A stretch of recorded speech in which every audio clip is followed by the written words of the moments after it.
자, 안녕하세요. 1학년 학생 여러분. 자, 국어 수업 시작합시다, 얘들아. 자, 교과서 80쪽, 81쪽 펴둡시다. 교과서 80쪽, 81쪽.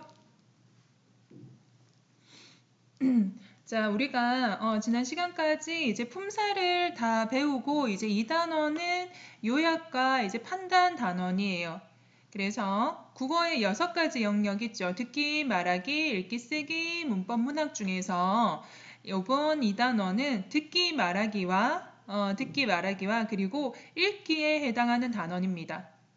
읽기는 어떻게 읽냐, 글을 요약하면서 읽는 방법, 그리고 전략, 그런 것들을 배우게 될 거고, 그리고 이제 남의 말을 들을 때, 저 말에서 뭐 이런 저런 점, 조금 기준을 세워서 조금 판단을 하면서 이제 듣는 방법을 이제 배우게 될 거예요.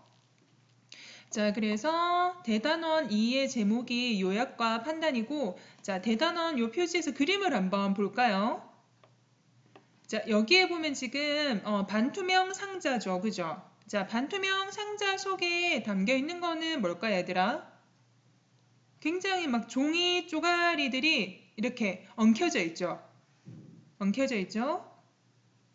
자, 그리고 여기 있는 아이들이 무언가를 다 나르고 있습니다. 그죠? 무언가를 나르고 있죠. 이 아이들이 나르고 있는 것은 뭘까요?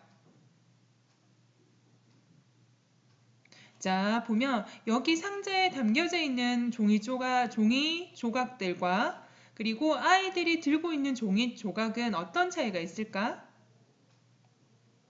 자, 보면은 이렇게 반투명 상자 속에 이렇게 엉켜 있는 종이 조각들은 우리가 요약과 판단 과정을 거쳐서 조금 거른 내용들을 이 친구들이 이제 들고 있는 거예요. 그래서 요약하는 방법, 그리고 남의 말을 들을 때 판단하면서 듣는 방법을 배우게 되면 우리가 누군가가 말을 할 때 덜 중요한 내용과 그리고 더 중요한 내용을 조금 가릴 수 있는 그런 안목이 생긴다는 거를 이 표지를 통해서 보여주고 있습니다.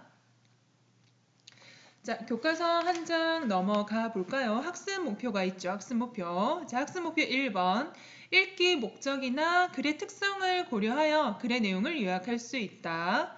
자, 여기에서 읽기 목적 동그라미, 그리고 글의 특성 동그라미. 자, 학습 목표에서 힌트가 나왔습니다. 우리가 글의 내용을 요약을 해 볼 건데, 내가 글을 읽는 목적, 그리고 이 글이 뭐 설명문인지, 뭐 설득문인지에 따라서 요약하는 방법이 달라지기 때문에 우리가 이 방법에 따라서 글의 내용을 요약을 해 보게 될 거고, 자, 2번, 학습 목표 2번은 내용의 타당성을 판단하며 들을 수 있다는 겁니다. 자, 밑에 우리가 단원의 길잡이를 한번 읽어보면서 이 단원이 어떻게 구성이 되어 있는지 한번 감을 잡아봅시다.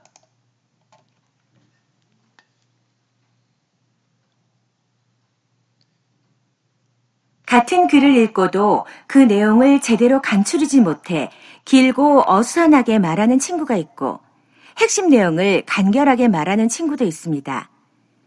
여러분은 어느 쪽인가요? 핵심 내용을 간추리는 것이 쉽지는 않습니다. 그러나 요약하는 방법을 알고 잘 익힌다면 여러분도 그렇게 할 수 있을 거예요.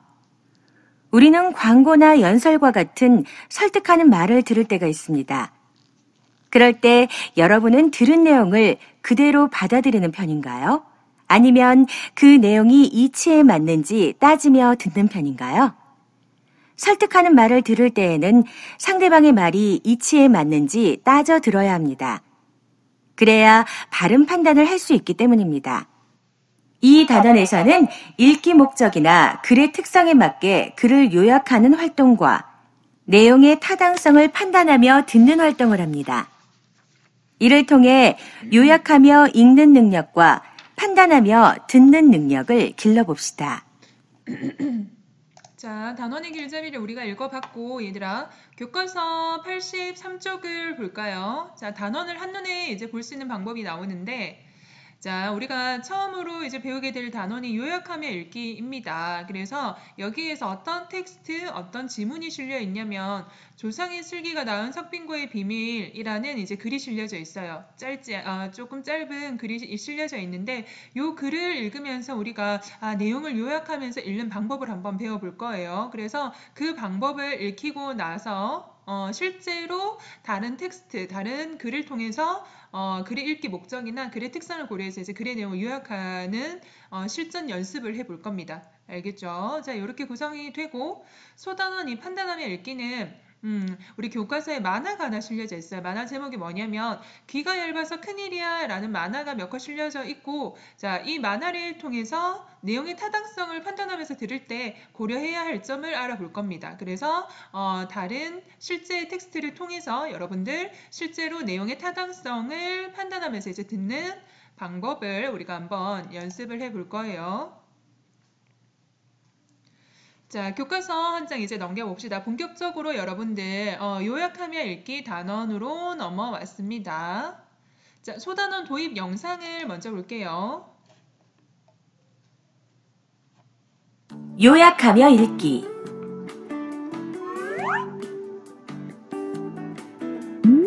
재미있는 책을 읽고 친구에게 그 책의 줄거리를 말해준 적이 있나요?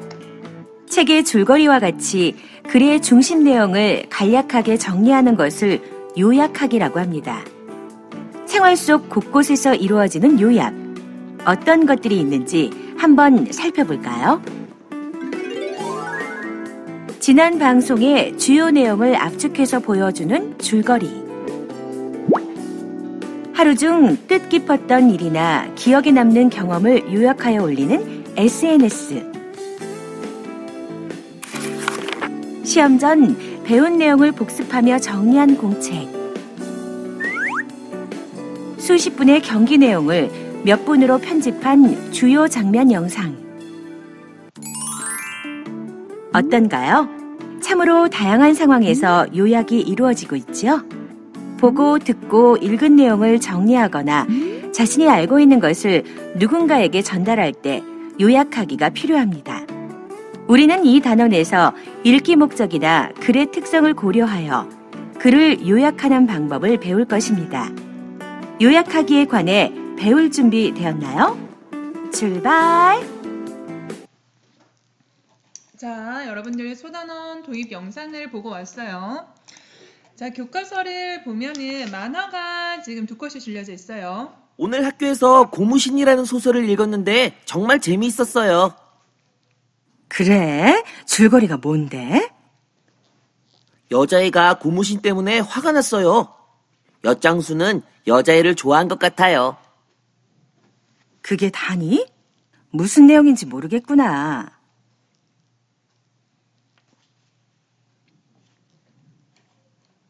자, 만화를 봤는데 여기 만화에서 어머니가 아들의 말만으로 소설의 줄거리를 파악하지 못한 까닭은 그 이유가 뭘까요?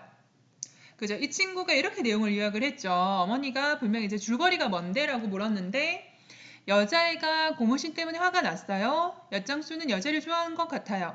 자, 이게 단이 무슨 내용인지 모르겠거든요. 이렇게 나오죠. 즉, 이 친구는 소설의 중심 내용을 잘 간수리지 못하고 지나치게 생략하여 제시했기 때문이죠. 자, 필기 합시다. 소설의 중심 내용을 잘 간수리지 못하고 지나치게 생략하여 제시했기 때문이다.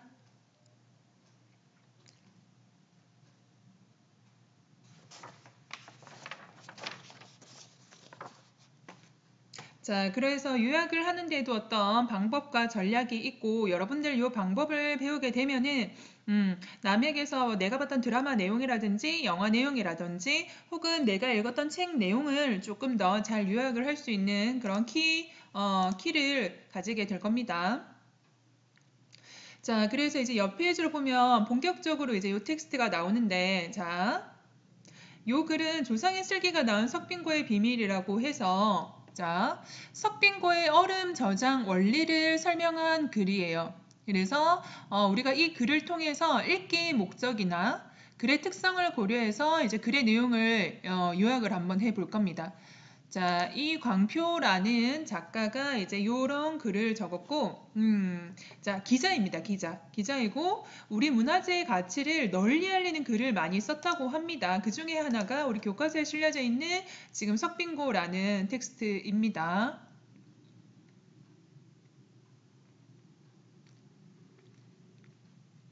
자, 여러분들 석빙고가 어떤 건지 알고 있나요?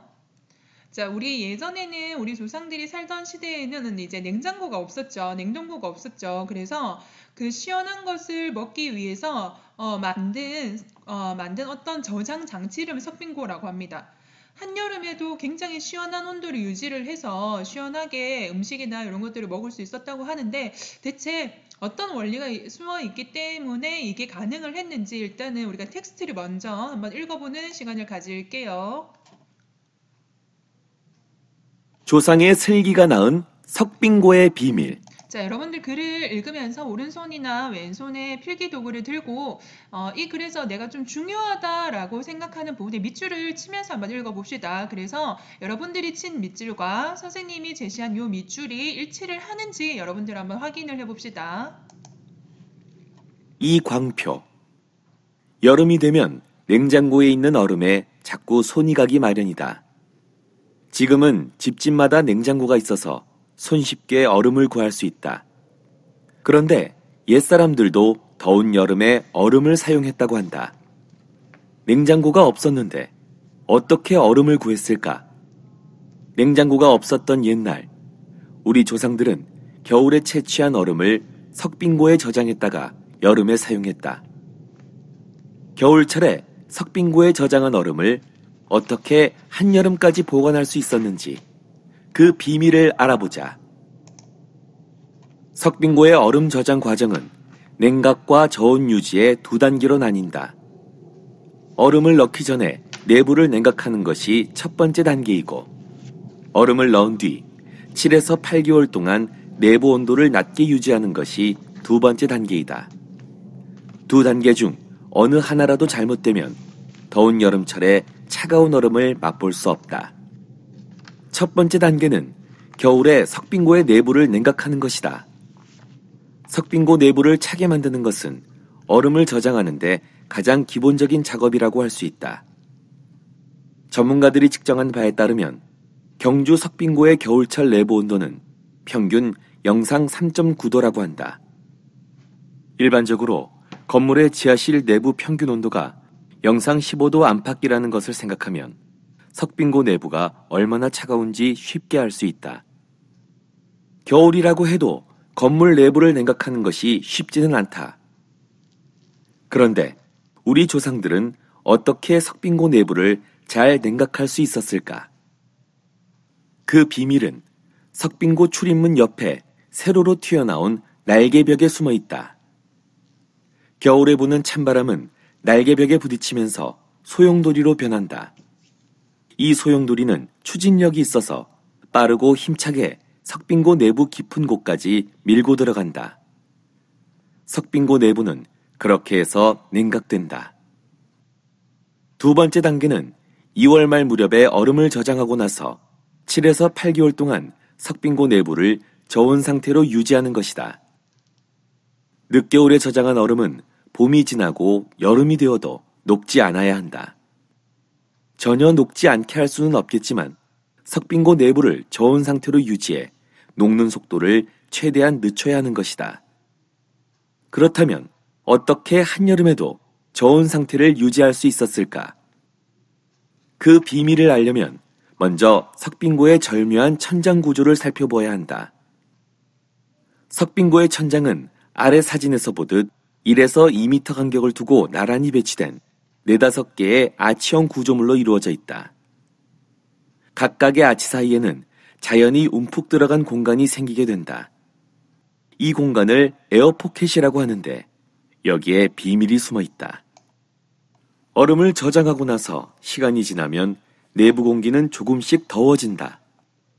하지만 더운 공기가 위로 뜨는 순간 그 공기는 에어포켓에 갇혀 아래로 내려올 수 없게 된다.